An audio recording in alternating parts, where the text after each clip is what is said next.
Now, the fourth in our series of Centennial videos, Growth and Expansion.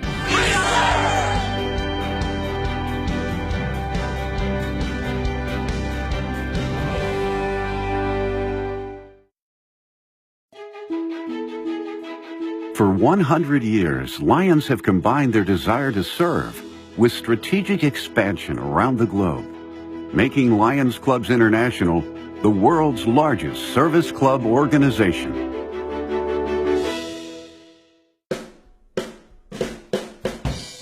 Lions Clubs International was founded in 1917 with 800 members in 9 U.S. states. Lions appealed to businessmen who wanted to network and serve their communities. The standard embraced in the principles of Lionism attracts men of the finest caliber, who have the will to do and the means with which to build. Many clubs, including the Denver Club, grew quickly. It began with 53 members in 1917. 2 years later, membership climbed to 200. Melvin Jones dispatched field reps to focus on forming new clubs. One of the most successful reps was G.M. Cunningham. He organized nearly 100 clubs in just a few years. By 1920, Lions expanded to 23 U.S. states and became international, with the Border Cities Lions Club in Windsor, Canada. 4 years later, membership grew from 6,400 to 36,000 and reached all 48 U.S. states. The first club launched outside North America was in Tianjin, China in 1926. Theodore Semang, an American practicing law in China, organized the club with the help of businessmen from China, Europe, the U.S., and Japan. In 1927, Lions established the Nuevo Laredo Lions Club in Mexico and a club in Havana, Cuba.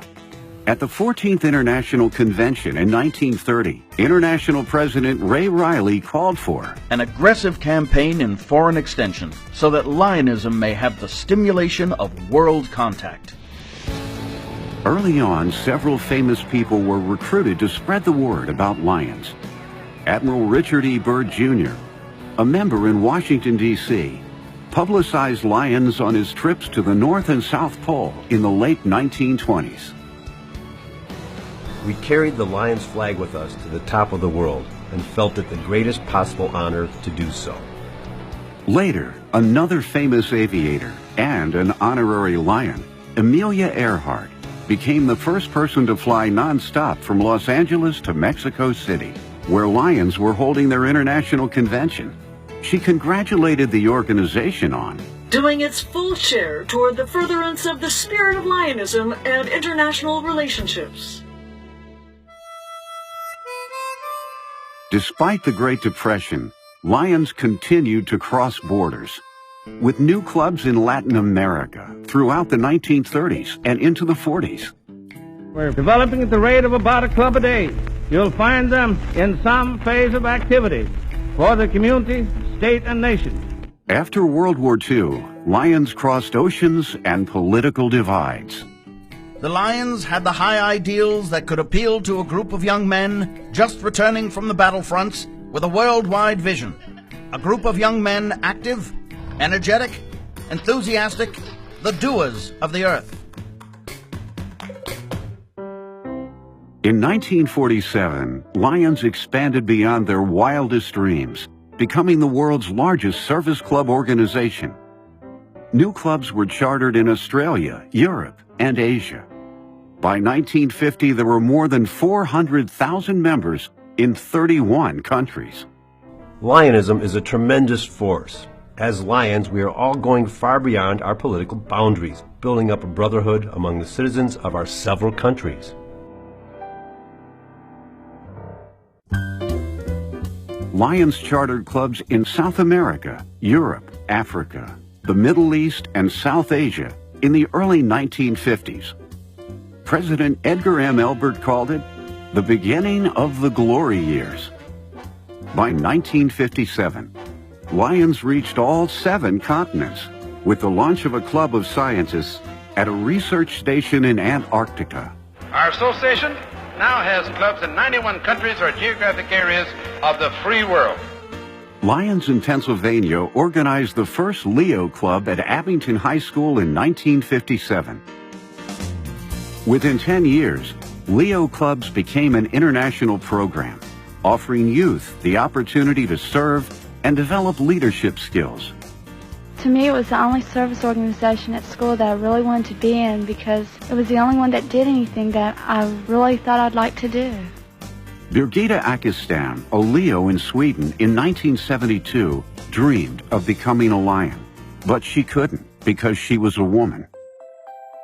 At the state convention that year, her father Sten asked the question, why couldn't we allow our women into our clubs?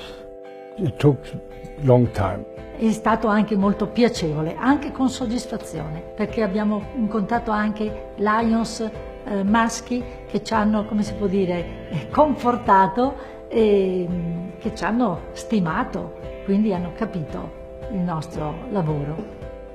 At the 1986 International Convention, the vote to allow women fell just short of the required two-thirds majority.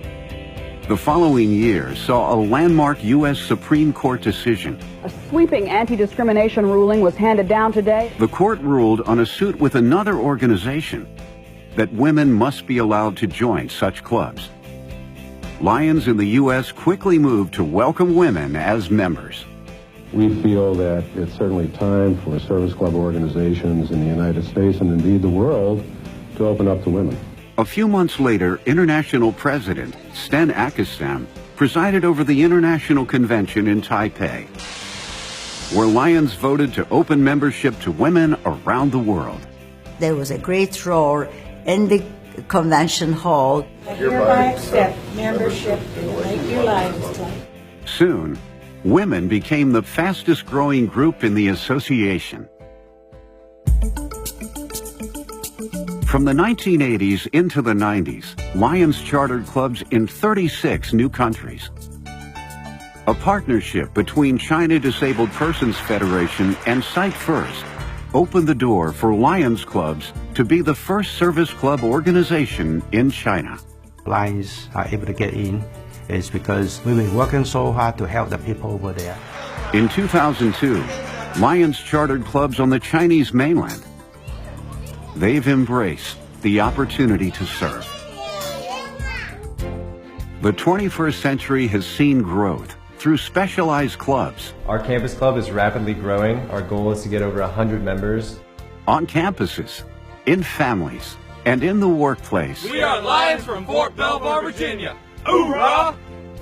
Today, Lions Clubs International remains the world's largest service club organization, with more than 1.4 million members in more than 200 countries.